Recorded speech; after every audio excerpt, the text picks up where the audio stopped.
stredu 19. decembra sa zišli žiaci, učitelia a priatelia Tralaškoly, aby spoločne, tak ako každý rok, strávili zo pár príjemných predvianočných chvíľ. Tohtoročným programom Tralaškoly však nebola charitatívna dražba, ale interaktívne predstavenie Príbeh narodenia, ktoré si vzala na starosť nová učiteľka dramatického odboru, herečka Ľudmila Trenklerová.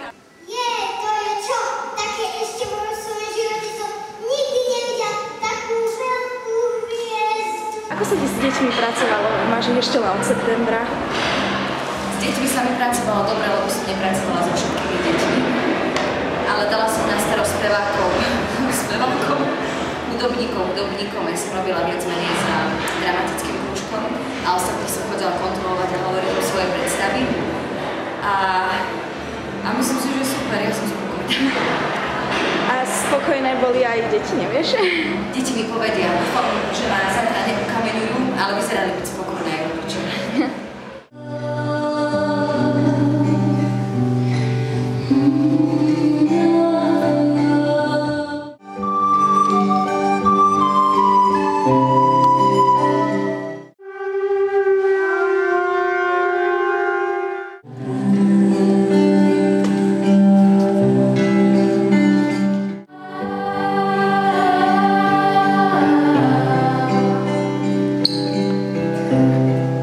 Veľká zásluha patrila aj vedúcemu zboru Marekovi Štrbákovi, ktorý sa okrem spevu venuje aj hre na klavír a keyboard.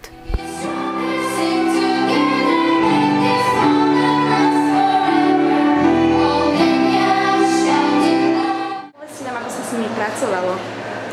S deťmi sa pracovalo vynikajúco, musím povedať, že začiatky boli spojené s určitými komplikáciami, nebolo nás dosť veľa, ale potom nám vypomohli ďalší žiaci, ktorí sa prišli do zboru len pozrieť a rozhodli sa, že nás podporia a zistili sme, že na každej skúške ideme míľovými krokmi vpred a napokon sa nám podaril tento pekný koncert. Musím povedať, že z mojej strany som taký spokojný, ako len môžem byť.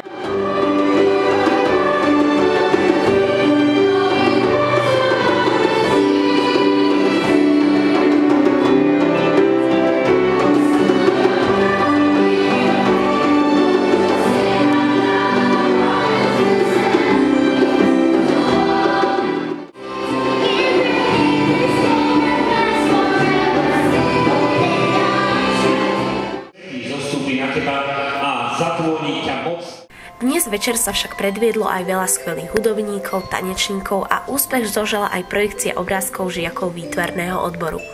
Rozmanitosť programu, talent a kreativita žiakov a učiteľov Tralaškoly zaujali hádam každého diváka a splnili predstavy nielen pedagógov a rodičov.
Vyspovedali sme aj hviezdy Tralaškolského neba a dozvedeli sme sa, ako sa im na svojich vystúpeniach pracovalo. Celku ma to bavilo.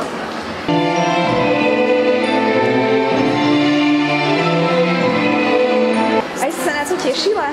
No veľmi. Máš rada Vianoce? Veľmi. A čo je pre teba, ktoré boli tvoje najlepšie Vianoce? Asi tieto budú najlepšie. Tieto budú najlepšie?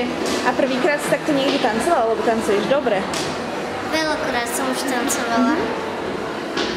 Svojím hlasom všetkých ohromila 8-ročná speváčka Mia.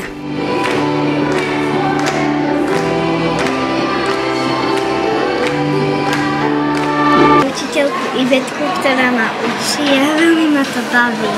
Baví ťa spievať? A čo najradšej spievaš? Také veselé pesničky alebo skôr také pomalšie? Také veselé. Aj tak vyzeráš taká veselá.